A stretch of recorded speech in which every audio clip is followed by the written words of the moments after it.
Cherub, Man vs. Beast. Written by Robert Muchamore. Chapter 1. Morning. Andy Pierce's bed felt fantastic. His duvet was wrapped around his chin, his muscles felt relaxed, and his warm pillow fitted snugly under his head. But the gash of sunlight leaking between the curtains was tormenting him. The 14-year-old didn't have the heart to crane his head up and look at the bedside clock, but he knew he had to get up. In less than an hour, he'd have his elbows propped on a desk and a tie around his neck for the waking nightmare that was Monday morning. English, French, and drama. Today would be even worse than usual because Andy was going to get nailed for not doing his Macbeth homework. He pictured the dirty look he'd get off Mr. Walker as his bedroom door swung into the room. "I called you 3 times already," Andy's mum shouted as she bounded across the carpet towards the window. Christine Pierce looked like a sour-faced angel, dressed for work in a white polo shirt, white trousers, and white canvas plimsolls. "There's toast on the table downstairs. Stone cold now, I expect."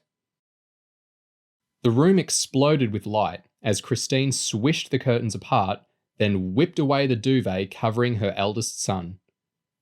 "Mom," Andy moaned as he shielded his eyes with one hand and put the other over his privates. "Oh, give over," Christine grinned, giving her son a friendly slap on the ankle.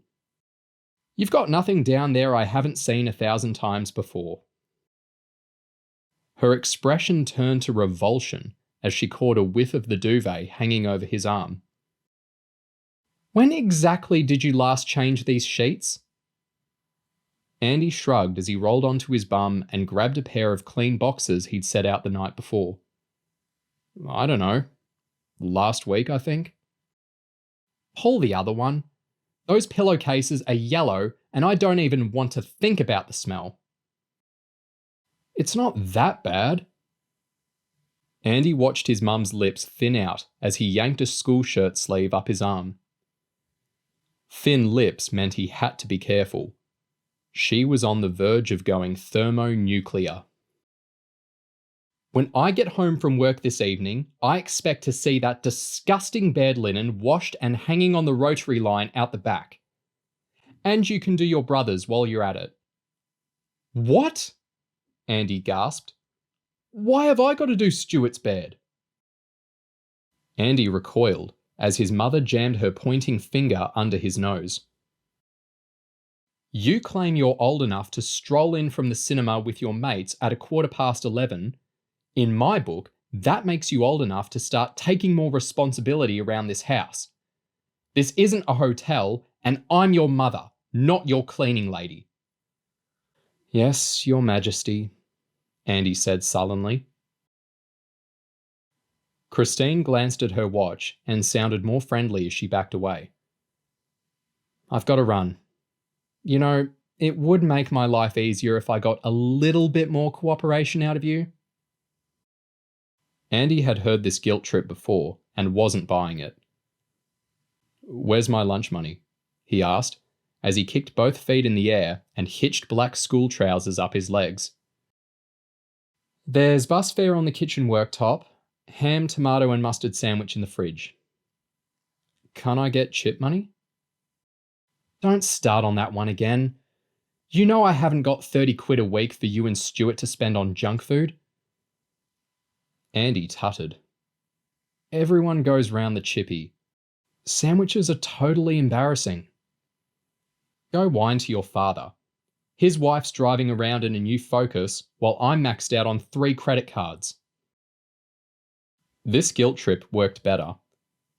Andy had grown to realise that his dad was a total scumbag. His mum had to put in a ton of overtime just to keep their heads above water. "I should be home by 7, Christine said, leaning forwards and kissing her son on the cheek.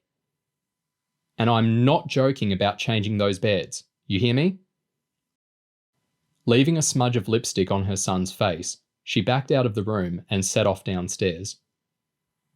The teenager was half a minute behind, threading his belt into his trousers as he walked. Stuart was in the kitchen and irritated his big brother by being perky and neat as usual. The 11-year-old had his hair combed, blazer and tie on, and Bugs Bunny blaring out of the TV. As Andy grabbed a triangle of cold toast, the two boys exchanged grunts. "Mum's stressed out," Stuart said sourly. "Why you gotta keep winding her up all the time?" Andy wasn't proud of the way he got into rows with his mum, but he didn't mean it. It just kept happening. Part of being a teenager or something. Whatever his true feelings, Andy wasn't going to give his little brother the satisfaction of a straight answer. "Why don't you mind your own?" Stuart sucked air through his teeth. "Oh, you're so selfish." "Piss off."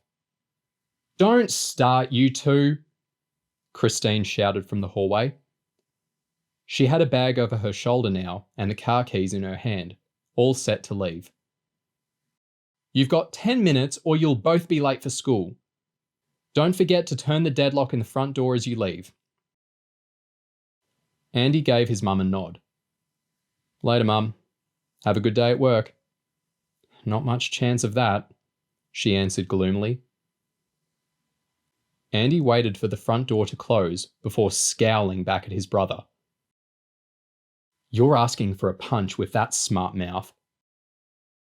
Before Stuart could think up a comeback that was nasty enough to sting, but not so nasty it earned him a dead arm, a scream erupted out on the driveway.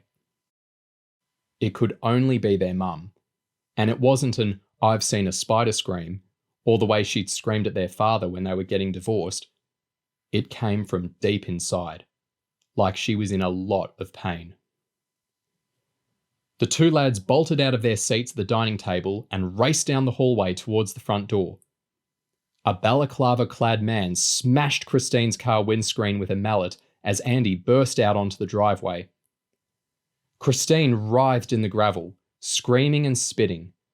Her face and hands glistened with red paint that had been thrown in her face. The man popped 2 more windows along the side of the car, but Andy fixed on his accomplice, a stocky dude looming over his mother. He wore camouflage trousers, a black balaclava, and looked ominously like he was about to stick the boot in. Andy didn't even have shoes on, but couldn't stand there while someone laid into his mum.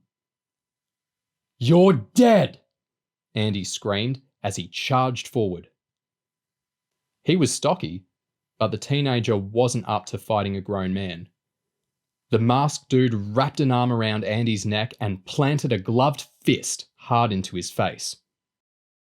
"I'm not the killer here," the dude snarled as Andy's nose exploded in pain. Andy toppled backwards into a hedge before a giant boot sank into his belly, pushing him deep into the tangled branches. As Andy wiped a bloody nose on his white sleeve, the balaclava-clad men jogged off towards a battered Citroen parked across the end of the driveway. The little getaway car lurched as Andy experienced the most desperate feeling of his life. It wasn't just the pain in his nose, or worrying about his mum, but a feeling of total inadequacy. He'd let the thugs who'd attacked her get away and hadn't been able to stop them because he was only a kid. As Andy untangled himself from the branches and staggered onto his feet, he could hear her moaning. "I can't see," Christine sobbed. Stuart stood on the doorstep, chalk white and rigid. "Don't just stand there, moron," Andy yelled as he stumbled towards his mother. "Get inside! Call a bloody ambulance!" As Stuart came to his senses and raced for the phone, Andy noticed that a hangman's noose had been spray painted onto the garage door and a message written alongside it. "Quit your job at the animal lab. Next time you die. By order, the Animal Freedom Militia."